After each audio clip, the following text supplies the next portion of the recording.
Chapter 12 The Search for the Wicked Witch, Part 1. The soldier with the green whiskers led them through the streets of the Emerald City until they reached the room where the guardian of the gates lived. This officer unlocked their spectacles to put them back in his great box, and then he politely opened the gate for our friends. "Which road leads to the Wicked Witch of the West?" asked Dorothy.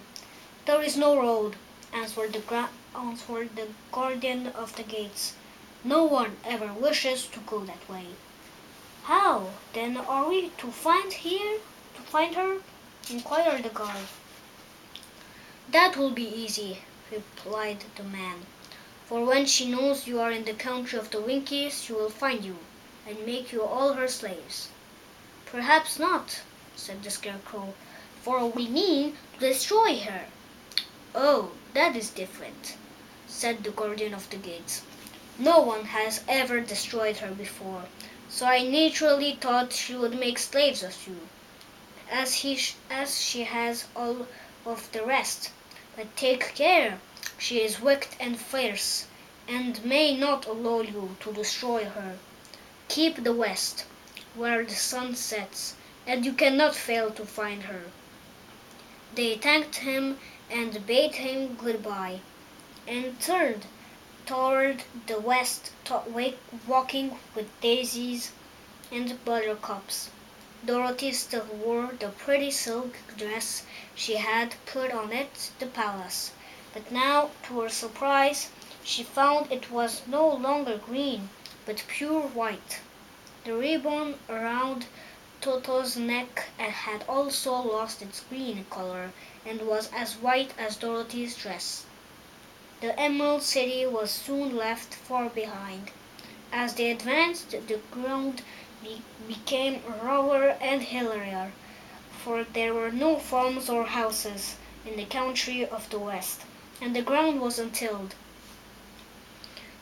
In the afternoon the sun shone hot in their faces, for there were no trees to offer them shade, so that before night Dorothy and Toto and the lion were tired, and lay down upon the grass and fell asleep, with the woodman and the Scarecrow keeping watch. Now the Wicked Witch of the West had but one eye, yet that was as powerful as a telescope, and could see everywhere. So, as she sat in the door of her castle, she happened to look around and saw Dorothy lying asleep, with her friends all about her. They were a long distance off, but the Wicked Witch was angry to find them in her country, so she blew upon a silver whistle that hung around her neck. At once there came running to her from all directions a pack of great wolves. They had long legs and fierce eyes and sharp teeth. "Go to those people," said the witch, "and tear them to pieces."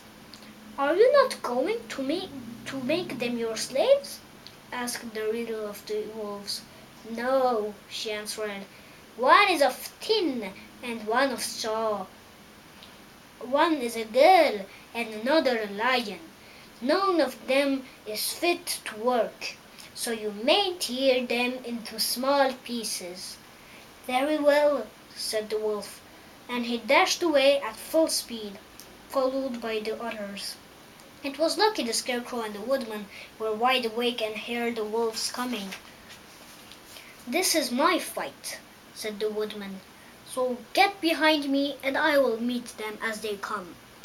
He seized his axe, which he had made very sharp, and as the leader of the wolves came on, the Tin Woodman swung his arm and chopped the wolf's head from its body, so that it immediately died. As soon as he could raise his axe, another wolf came up, and he also fell under the sharp edge of the Tin Woodman's weapon. There were 40 wolves, and 40 times a wolf was killed, so that at last they all lay dead in a heap before the woodman. Then he put down his axe and sat behind the Scarecrow, who said, "It was a good fight, friend." They waited until Dorothy woke the next morning. The little girl was quite frightened when she saw the great pile of shaggy wolves, but the Tin Woodman told her all. She thanked him for saving them and sat down to breakfast, after which they started again upon their journey.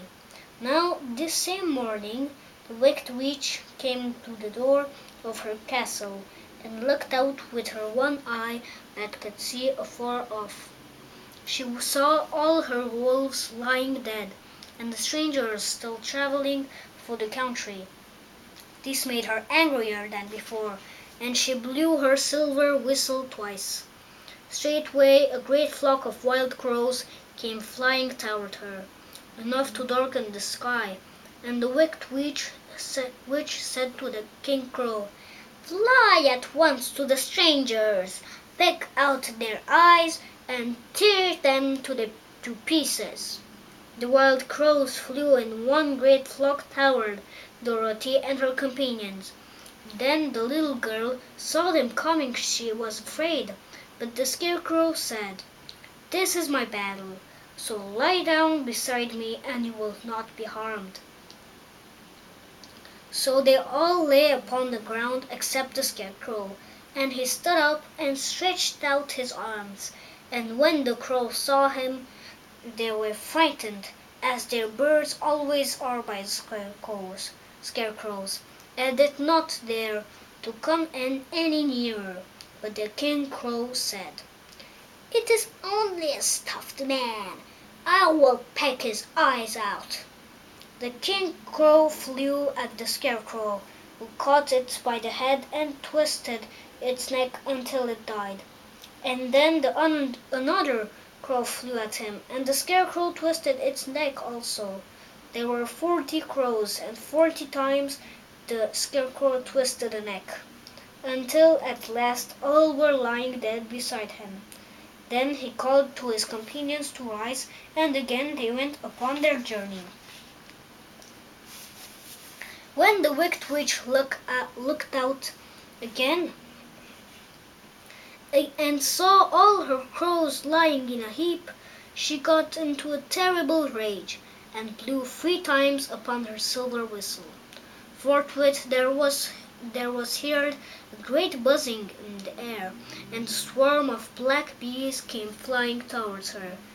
"Go to the strangers and sting them to death," commanded the witch, and the bees turned and flew rapidly until they came to where Dorothy and her friends were walking. But the Woodman had seen them coming, and the Scarecrow had decided what to do. "Take out my straw and scatter it over the little girl and the dog and the lion," he said to the Woodman, "and the bees cannot sting them." This the Woodman did, and as Dorothy lay close beside the lion and held Toto in her arms, the straw covered them entirely.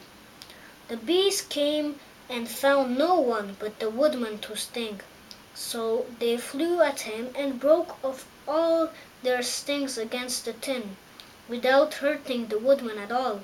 And as bees cannot live when their stings are broken, that was the end of the black bees, and they lay scattered thick about the Woodman, like little heaps of fine coal.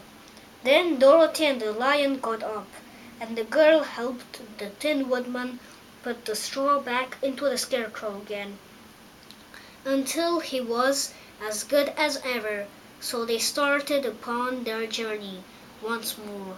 The Wicked Witch was so angry then when she saw her black bees in little heaps like fine coal that she stamped her foot and tore her hair and gnashed her teeth. And then she called a dozen of her slaves, who were the Winkies, and gave them sharp spears, telling them to go to the strangers and destroy them. The Winkies were not a brave people, but they had to do as they were told. So they marched away until they came near to Dorothy. Then the lion gave a great roar gave a great roar and sprang toward them, and the poor Winkies were so frightened that they ran back as fast as they could. When they returned to the castle, the wicked witch beat them well with a strap and sent them back to their work, after which she sat down to think what she should do next. She could not understand how all her plans to destroy the strangers had failed, but she was a powerful witch, as well as a wicked one, and she soon made up her mind how to act. There was in her cupboard a golden cap, with a circle of diamonds and rubies running round it. This golden cap had a charm. Whoever owned it could call 3 times upon the winged monkeys, who would obey any order they were given, but no person could command the strange creatures more than 3 times. This was the end of the chapter 12 and the part 1.